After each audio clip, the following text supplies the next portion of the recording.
કેમ ચાંદીમાં હોલમાર્ક મારવા માટે રજૂઆત કરવામાં આવી છે।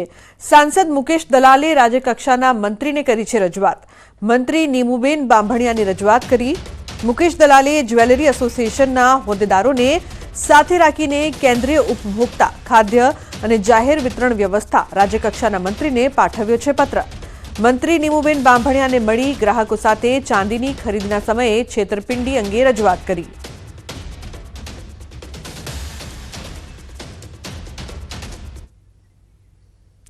તો બાળકોના જીવનને ઉત્તમ આકાર આપવા સ્વર્ગસ્થ ધીરુભાઈ અંબાણીના જન્મદિવસ નિમિત્તે રિલાયન્સ ફાઉન્ડેશન દ્વારા કહાની કલા ખુશી शीर्षक हेठળ એક નવતર કાર્યક્રમ અમલમાં મુકાયો છે।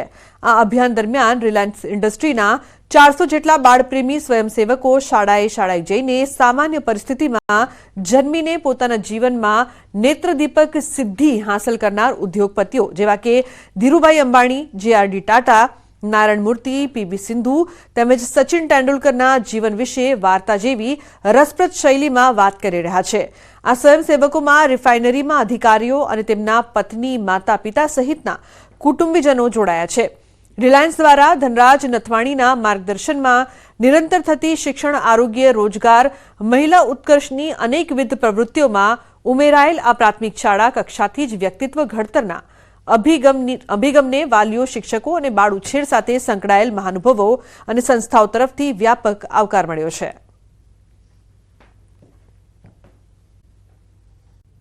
તો ગુજરાતમાં કાતિલ ઠંડીનું મોજું ફરી વળ્યું છે। નલિયામાં 6 ડિગ્રી સાથે ઠંડીએ ભૂક્કા કાઢ્યા છે। અંબાજી મંદિર ખાતે 6.7 ડિગ્રી તાપમાન નોંધાયું છે। નર્મદામાં 6.1 ડિગ્રી, દાહોદમાં 7.5 ડિગ્રી તાપમાન, તો ભાવનગરમાં 8.3 ડિગ્રી, પાટણમાં 8.9 ડિગ્રી, ડીસામાં 9.1 ડિગ્રી તાપમાન, તો બોટાદમાં 9.5 ડિગ્રી તાપમાન નોંધાયું છે। અમરેલીના ધારીમાં 9.5 ડિગ્રી તાપમાન છે, તો અમદાવાદમાં 12.5, વડોદરામાં 10 ડિગ્રી, રાજકોટમાં 10.6 ડિગ્રી તાપમાન નોંધાયું છે।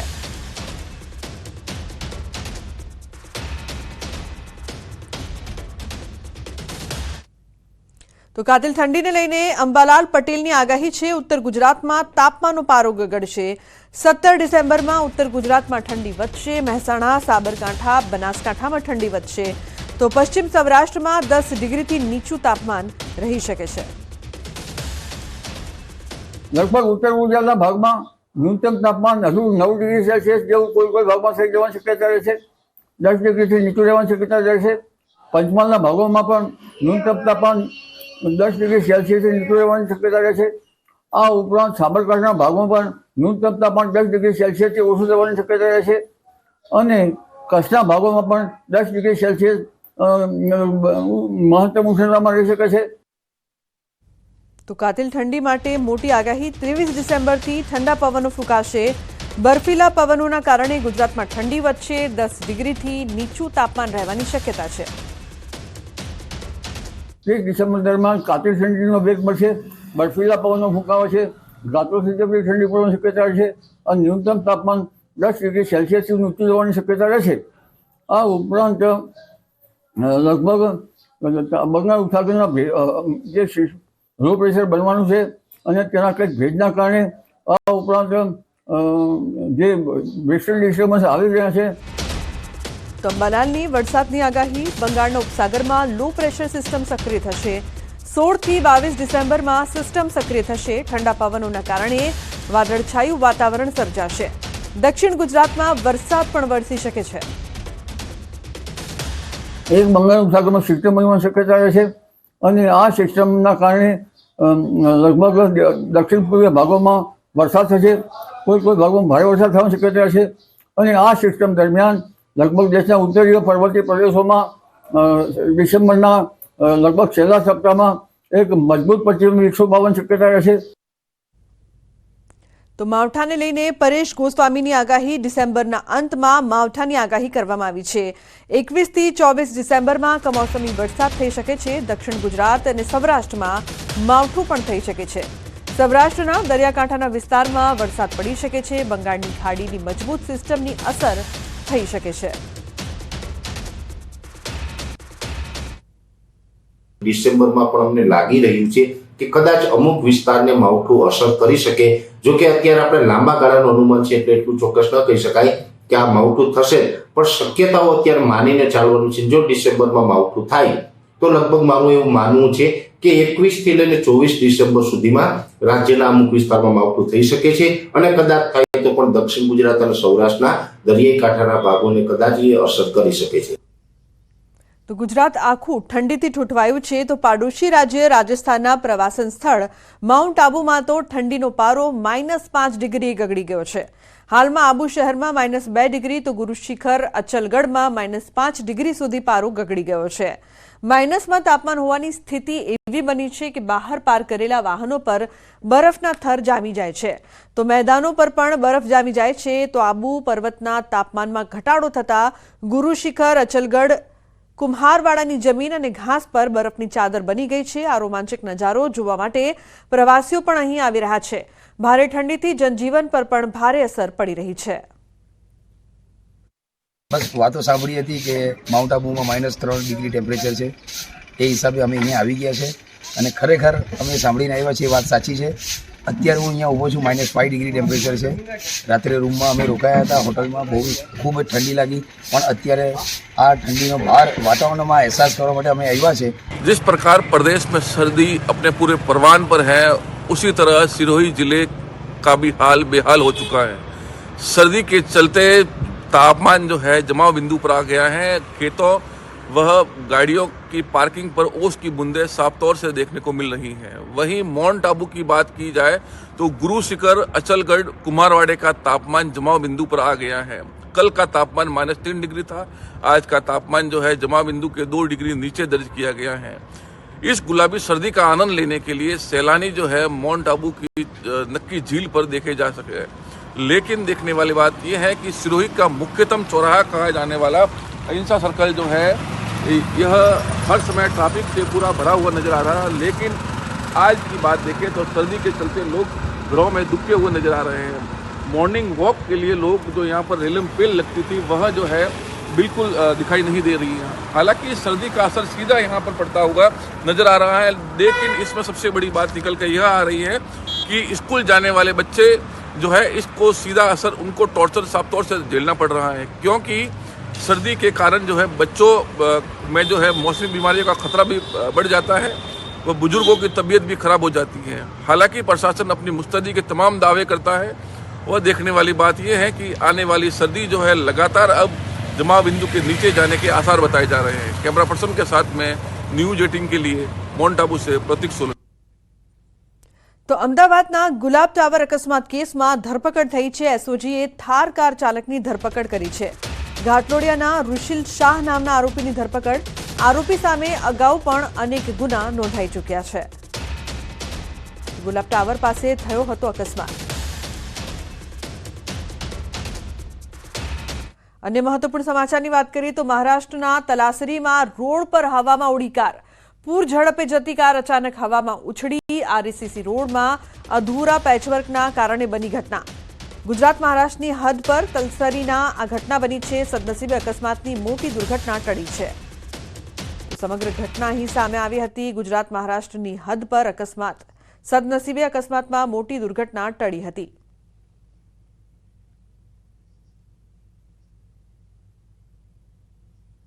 बेफाम डम्परे વધુ એકનો ભોગ લીધો છે. વડોદરામાં ડમ્પરની અડફેટે બાઇક ચાલકનું મોત નીપજ્યું છે. સમા કેનાલ રોડ પર થયો હતો અકસ્માત. અકસ્માતમાં દાહોદના અમિત મકવાણા નામના બાઇક ચાલકનું મોત નીપજ્યું. અકસ્માત બાદ ચાલક ડમ્પર મૂકીને સ્થળ પરથી ફરાર. જો કે સ્થળ પર પોલીસ આવી જતા ડમ્પર ચાલક સ્થળ પર પરત આવ્યો હતો.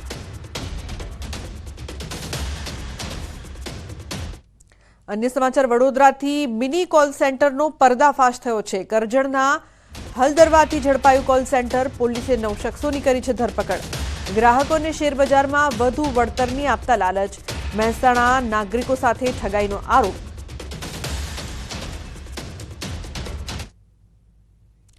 પાટણમાં પુષ્પા સ્ટાઇલનો પર્દાફાશ થયો છે. આંધ્રપ્રદેશમાંથી ચંદન લાવ્યા હોવાનો ખુલાસો. 2.5 કરોડનું 4.5 ટન ચંદન હોવાનો ખુલાસો થયો છે. ચંદનની ચોરી કરનાર 3 શખ્સોની અટકાયત. આંધ્રપ્રદેશના સંદુપાલીમાંથી ચંદન લાવ્યા હતા. શાકભાજીની આડમાં ચંદન લાવવામાં આવ્યું હતું. તો પાટણ, મહેસાણા અને બનાસકાંઠાના ત્રણેય પુષ્પા ઝૂકી ગયા. મહત્વનું છે કે આંધ્રપ્રદેશમાં સંદુપાલી સાનપાયા ફોરેસ્ટ રેન્જમાંથી ચંદનની ચોરી થઈ હોવાની ફરિયાદ નોંધાઈ અને ત્યાંના આરોપીને પોલીસે અટકાયત કરી છે. પૂછપરછ કરી તો સામે આવ્યું કે ગુજરાતના 3 પુષ્પા એટલે કે ચંદન ચોરને ચંદન આપ્યા હતા. ત્યારે આંધ્રપ્રદેશ પોલીસે ગુજરાત પોલીસનો સંપર્ક કર્યો છે. ગણતરીના સમયમાં જ આ 3 પુષ્પા ઝૂકી ગયા અને એક પછી એક ખુલાસા થવા લાગ્યા. એલસીબીએ પૂછપરછ કરતા એ પણ સામે આવ્યું કે આ ચંદન આંધ્રપ્રદેશમાંથી આઈસરમાં શાકભાજીની આડમાં લાવવામાં આવતા હતા. આ તમામ ચંદનનો જથ્થો હાજીપુર ગામ નજીક શ્રેય ગોડાઉનના 70 નંબર ગોડાઉનમાં સંગ્રહ કરવામાં આવ્યો હોવાનું સામે આવ્યું. આ ચંદન 1-2 લાખ નહીં પરંતુ 4.5 ટન ચંદન આશરે 2.5 કરોડ રૂપિયાનું હોવાનું સામે આવ્યું. આ પુષ્પા 3એ અન્ય કોઈ તસ્કરી કરી છે કે કેમ, અન્ય કોઈ ગુનાહિત પ્રવૃત્તિમાં સંડોવાયેલા છે કે કેમ, આ તમામ અંગે પોલીસે વધુ તપાસ કરી છે. તેમણે એવું જણાવેલ કે આ ગોડાઉનમાં અમે જે આંધ્રપ્રદેશથી જે અમે રક્તચંદન લાવેલા છે આ જગ્યાએ રાખેલ છે. તો જે આ જગ્યાથી અત્યારે કુલ 4.5 ટન ચંદન કે જેના આશરે 150 જેટલા થડ મળી આવેલ છે અને જેની કિંમત 2.5 કરોડ જેટલી થાય છે. They are around 4.5 tons of weight and it costs nearly 2 crores of property. So we have to interrogate them further. So today we are going to produce them before the court of Patan. Then we will take him to Tirupati for further investigation. તો ગુજરાતના વડોદરાના gas refilling કૌભાંડમાં મોટા ખુલાસા થયા છે. Gas કૌભાંડમાં એજન્સીની માલિકની સંડોવણી બહાર આવી. સિલિન્ડરના ડિલિવરી ચાર્જ પોસાતો ન હોવાથી ચોરી કરવામાં આવી. ખુદ ગેસ એજન્સીનો માલિક જ ચોર નીકળ્યો. તો શહેરના શ્રીનાથ ગેસ એજન્સીમાંથી ગેસ રિફિલિંગ કૌભાંડ પકડાયું હતું, જેમાં રણોલી વિસ્તારમાં દરોડો પાડી 10 આરોપીઓને પકડ્યા હતા, જેમની પૂછપરછમાં એ મોટો ખુલાસો થયો છે.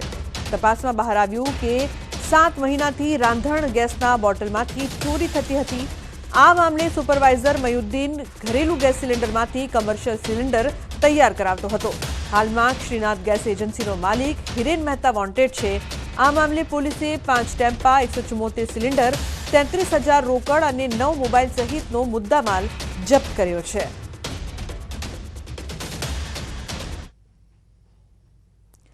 અમદાવાદ પોલીસની નવી પહેલ સામે આવી છે. રિવરફ્રન્ટ પર પોલીસ ઇલેક્ટ્રિક સ્કૂટરથી કરશે પેટ્રોલિંગ. મહિલાઓની સુરક્ષા અને મોર્નિંગ વોક માટે આવતા લોકોની કરશે સુરક્ષા. શ્રી ટીમ દ્વારા કરવામાં આવશે પેટ્રોલિંગ.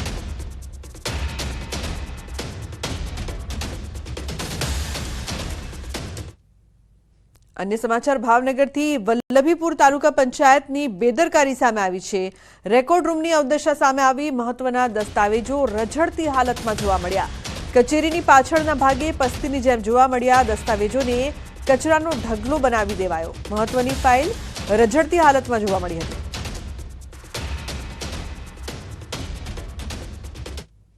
તો વડોદરામાં પીવાના પાણીની લાઇનમાં સર્જાયું છે ભંગાણ. 6 ફૂટ ઊંચા પાણીના ફુવારા ઉડ્યા છે. રાવપુરાના મચ્છીપીટ વિસ્તારમાં બન્યો છે સમગ્ર બનાવ. હજારો લીટર પાણીનો વેડફાટ થયો છે. પીવાનું શુદ્ધ પાણી ગટરમાં વહી ગયું છે.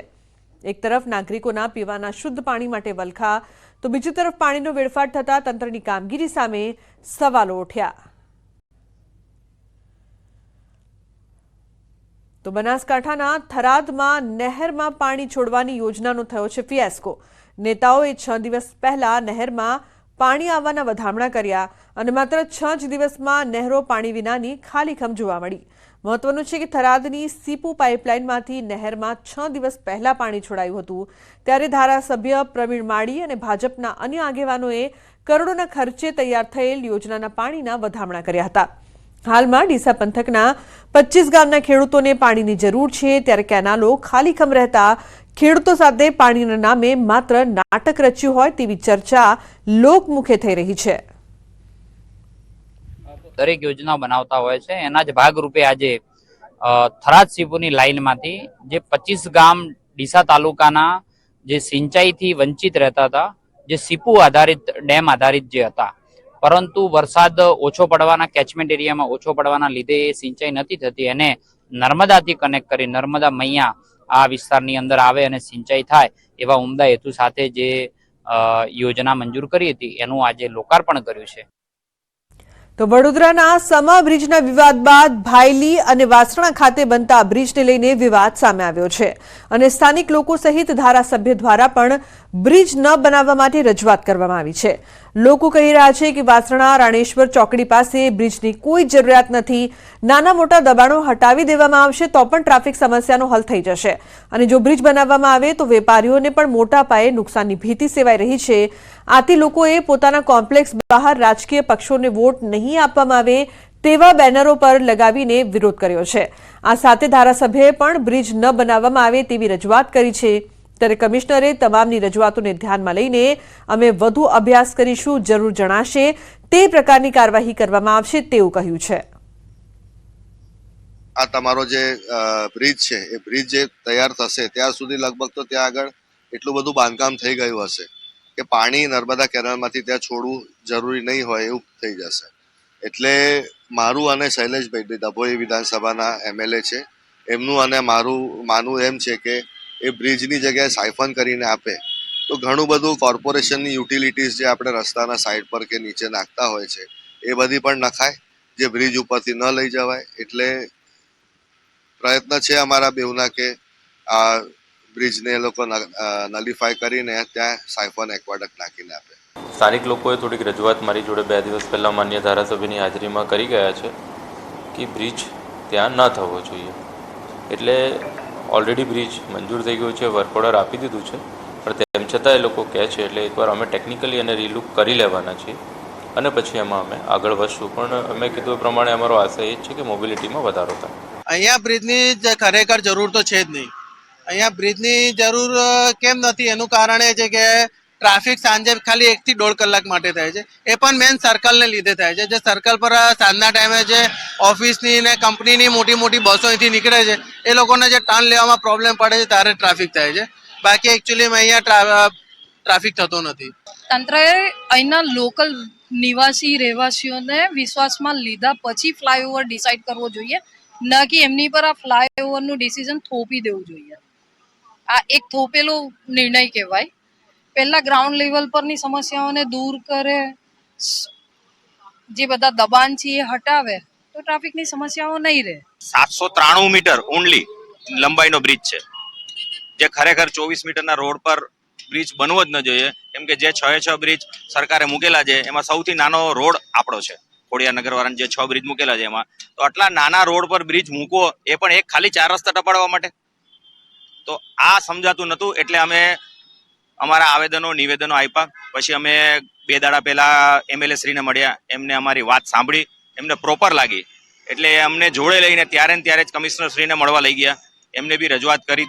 તમને ક્યાં એવો ટ્રાફિક લાગે છે કે જેના માટે તમને બ્રિજની જરૂરત હોય? હા, સાંજે 7 થી 8 ની અંદર કદાચ થોડો ટ્રાફિક થતો હશે, એ પણ નોમિનલ કે જે દરેક 4 રસ્તા પર થતો હોય છે. એ જરૂરી નથી કે જે અહીંયા વાસણા રોડ પર થાય છે બીજે ક્યાંય નથી થતો. અને જે મેઇન પ્રોબ્લેમ છે ટ્રાફિકનો એ જે 4 રસ્તા પર જે ખોદકામ ચાલુ હોય છે એના લીધે, કારણ કે અડધો રોડ બ્લોક થઈ જાય છે, એના લીધે વધારે પ્રોબ્લેમ થાય છે. વડોદરા મહાનગરપાલિકા દ્વારા મનીષા ચોકડી વાળો જે રસ્તો છે એટલે કે ભાયલી તરફ જે રસ્તો જાય છે તેના પર એક બ્રિજ બનાવવાનું આયોજન કરવામાં આવ્યું છે. ત્યારે આ જે બ્રિજ છે તે અત્યારે વિવાદનું કેન્દ્ર બન્યો છે. ઉલ્લેખનીય બાબત છે કે વડોદરા મહાનગરપાલિકાને એમ લાગી રહ્યું છે કે આ જે વાસણા ભાયલી રોડ છે ત્યાં ટ્રાફિકનું ભારણ વધારે છે અને પીક અવર્સમાં જે રાહદારીઓ છે, વાહન ચાલકો છે, તેઓને ભારે હાલાકીનો સામનો જે છે તે કરવો પડતો હોય છે. તેના કારણે જ અહીંયા જે છે તે બ્રિજ બનાવવાનું આયોજન કરવામાં આવ્યું. પરંતુ બ્રિજ બનાવવાનું કામ જે છે તે શરૂ કરતાની સાથે જે સ્થાનિક વેપારીઓ છે, સ્થાનિક લોકો છે, તેમના દ્વારા આ જે બ્રિજ છે તેનો ભારે વિરોધ જે છે તે કરવામાં આવી રહ્યો છે. જે સ્થાનિક લોકો છે, વેપારીઓ છે, તેમનું કહેવું છે કે આ સર્કલ તમે જે સામે જોઈ રહ્યા છો તે સર્કલ જે છે તે જરૂરિયાત કરતાં ખૂબ મોટું છે, ત્યારે આ સર્કલને નાનું કરવું જોઈએ. તો આખો જે રસ્તો છે કે જ્યાં બ્રિજ બનાવવાનું આયોજન કરવામાં આવ્યું છે એ રસ્તા પરથી જે ગેરકાયદેસર દબાણો છે જો તે દૂર કરવામાં આવે તો આ રસ્તા પરથી જે ટ્રાફિકનું ભારણ છે તે ઘટાડી શકાય. અને બીજી મહત્વની વાત એ છે કે જો અહીંયા બ્રિજ બની જાય તો લગભગ 15 થી 18 એવા કોમ્પ્લેક્સ છે કે જ્યાં વેપારીઓ પોતપોતાની દુકાનો, શોરૂમ ચલાવીને ગુજરાન ચલાવે છે. અને જો બ્રિજ બને તો ટ્રાફિક આખું ડાયવર્ટ થઈ જાય અને વેપારીઓએ રોજગારી ગુમાવવાનો વારો આવે. એટલે અત્યારે આ બ્રિજ જે છે તે વિવાદનું કેન્દ્ર બન્યો છે અને જે સ્થાનિક ધારાસભ્ય છે તેઓ લોકોની પડખે આવ્યા છે અને સ્થાનિક ધારાસભ્યએ સ્થાનિક લોકોને સાથે રાખીને જે મ્યુનિસિપલ કમિશનર છે તેમને આ બ્રિજ નહીં બનાવવા માટે રજૂઆત જે છે તે કરી છે। ત્યારે વડોદરા મહાનગરપાલિકા આ બ્રિજ બનાવે છે કે કેમ એ તો આવનારો સમય જ બતાવશે। હાર્દિક દીક્ષિત, ન્યૂઝ 18 ગુજરાતી, વડોદરા।